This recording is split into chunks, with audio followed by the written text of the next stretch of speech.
Shakia. Got the knowledge, y'all.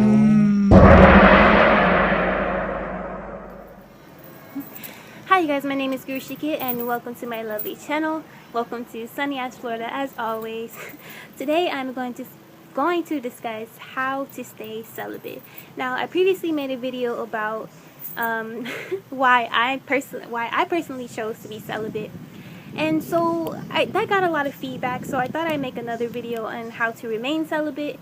If maybe you're celibate like I am and you need a little like inspiration of why you're doing it, to remember to keep going or to know that you're on the right path, or maybe you're considering celibacy and you don't know if you're strong enough to handle it.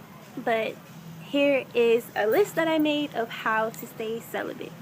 Now basically a brief recap of why I'm celibate is basically to work on myself and to find the one that is worthy enough for what I feel a healthy relationship, a relationship of God.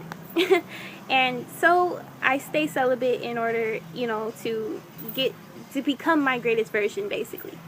So number one is work on yourself. So basically what working on yourself does is it keeps you preoccupied so that you really don't think about sex or relationships that much. Because in this generation, in this society, it's all about dating, who you're with, when are you going to get in a relationship. Maybe your family always asks you when are you going to date, maybe your friends are always coupled, or maybe it seems like everyone is always so anxious to date. But number one is work on yourself. Like, a lot of people aren't taught to focus on themselves, so maybe you do need help to learn how to work on yourself, which is ways like focusing on your health, working out, eating right, getting on a plan to stay healthy and fit, going to the gym, things of that nature. The same one, work on yourself. Career, basically this is a good time to find yourself and what you like to do as far as making money. It's also a good time to start a business. So all this time that a normal person would use to worry about getting on Tinder or in a relationship, you could be focusing on actually completing school or getting a career or looking into careers you might enjoy. So research anything that you always had in mind. Now another one of working on yourself is to travel. When you're single, you have all this, unless you have kids, you have all the time in the world to travel. Like, use this to your advantage. Like, be single. I know you always hear that, and I used to hate hearing it myself, but when I owned my celibacy and who I am and what I'm trying to do is more important than what other people say, how it might look to them. Even my own like quick pleasures, like what I'm trying to do means more than that. And traveling is something that is even on top number one on my list. So all my attention lately goes on to how can I travel more. So traveling is definitely a good way to learn yourself as well and to work on yourself. Another way is your spirituality. Now, a lot of what even led to my celibacy is the fact that I became spiritual in the first place. Before, when I was kind of loose, I would say I didn't have a spiritual side whatsoever. But all of a sudden, I gained knowledge on like the spiritual realm. I gained faith and stuff in God, and that kind of made me like believe in God and what God has in store for me, and especially as a person or my soulmate or my God-given husband. Another thing is working on yourself, creativity. Figure out what you like. So a lot of people who are always in a relationship and they don't give themselves time to be single, they don't know what they want. A lot of people don't know what they want when they're coupled in a relationship, and a lot of people devote their lives to other people and to loved ones, and they never get time to like explore singing, explore dancing, explore burlesque or jazz or swing dancing or whatever it could be, or like painting or like writing, things of that nature. Like, use this time. I'm telling you guys, like, I think we all get caught up in like yearning so much for somebody, and we settle. You don't want to be a person that settles, I'm telling you, because I've been there in the past where I picked someone, just a random person that was convenient and out of loneliness, and it ended up the worst case scenario. So it's like, enjoy your singleness, and I'm talking to myself as well, but I've come to the terms with myself of being single in this season. Like, I watched someone who talks about seasons of being single. So enjoy this. Like, really invest in yourself. Like, read, research a lot of knowledge, learn a new language. Like, worry about leveling up, and then like the person you want will be more than enough worthy, because you'll be attracting someone who is leveled up as well. You'll meet your match basically, and both of you can be like heavenly together. So number 2 is date smartly. Now, some of you guys may be celibate and like me and don't date at all, but that could be partly because I don't get out the house. But if you want to date and you're open to dating, which is no problem with being open to dating and celibate, because if you tell a guy you're celibate and he's not with it, then that's like already like you gotta go.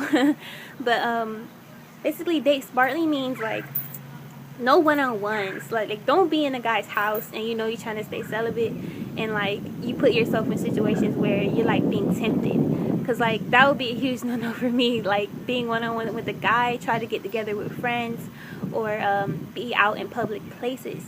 So this is like if you're already been celibate and you're dating, or you're thinking about dating, and you want to stay celibate in general, like don't go out one-on-one with a guy that you like and you're really physically attracted to and you think you're going to be tempted. Like no Netflix and chills, like that's obvious. Hang with friends in groups, stay out of tempting situations. So number 3 is don't dwell on sex. So this is something I also came to terms with my celibacy. I had a question for so long of if I should masturbate, should I still watch porn? And I came to my conclusion, like, I don't think I should, because when you're dwelling on this, it's like that's what you're attracting, that's what you're manifesting. Like, that makes it easier for you to be tempted, I feel. Because I feel like when I went a whole year without, like, masturbating, but once I did that again, it got me thinking about sex a lot more. I started doing that regularly, and it kind of made me more susceptible to temptation, or I felt like my willpower was weakening, and I did not like that feeling. So I was like, no, I need to tighten up. I need to stay focused. Plus, again, that's just as bad as like searching on Tinder a lot or looking to get into some trouble, basically, because like if you think about it, I feel like if you can be faithful to your husband before you meet him, then that kind of creates faithfulness when you are together. So like it's like, well, I don't want my husband to be unfaithful to me this way, so I'm gonna cut this out so I can be faithful when I'm with him in the future, basically. If that's weird, I don't know. And like, so I for myself don't dwell on sex. Like every time I start thinking about it, I go to something else. I do another activity. I actually stopped recently doing like masturbating porn. But to each his own. Like if part of owning your sexuality is doing that, then do that. But if you feel like that's weakening your willpower, then don't do it too much or something of that. Do it in a healthy manner. Now number 4 is pray. Like build a support system. Now this celibacy could seem pretty hard because not a lot of people do it, or not openly do it, or you may not have someone who is like directly next to you doing it. Maybe you could find a support group if you have some in your city. Like Google it. Like actually I need to do this, but I pray a lot and ask for strength. Pray for your soulmate, pray for all of that. Like pray, like focus your attention on things like remember, write while you're doing it in a journal, and identify your tempting situations. Identify if you get back with your ex, you're gonna do that, or like pray about it all. Number 5 is meditate on your values and why you're taking this action. So that's another thing of like praying. So I meditate like every day of like, well, not every day, but sometimes when I lose faith about it, like I meditate on it and I'm just like, oh guys, what should I do? And like that's another way to stay celibate, is just meditate and remember the bigger picture. Like if you give yourself away for a night, is that going to set you back for like years or a year? Or like, that sounds crazy, but it's like if you're the person who gets like one night of sex and you're going to go back into this habit of like having sex all the time, like, and drop your goals, then like it wouldn't be wise to do it. But like constantly have a reminder, even if you have to like write it on the wall and have it everywhere, or in your car or whatever, or in your Bible or your favorite book, like like meditate on and remember why you did this in the first place. And it seems hard. Like, another one is own your journey. So that's number 6. Own your journey. Like, when you're embarrassed about being celibate, then it makes it harder for you to do it. Because I know this by firsthand experience. Like, again, if everyone around you is having sex and that's the norm, and like everyone is like getting it on and stuff, and you just feel like the outcast, like you're gonna be tempted to make fun of yourself, or like feel bad, or like maybe I should just give in and be like everybody else. Like, I don't want to be the outsider. Like, don't do that. Like, own your journey and own your uniqueness and own your differences, and know that like something greater is there, or whatever you're doing celibacy for, because not everyone is just doing it, you know, for a soulmate like I am, but you know. And then again, it seems hard because everyone isn't doing it.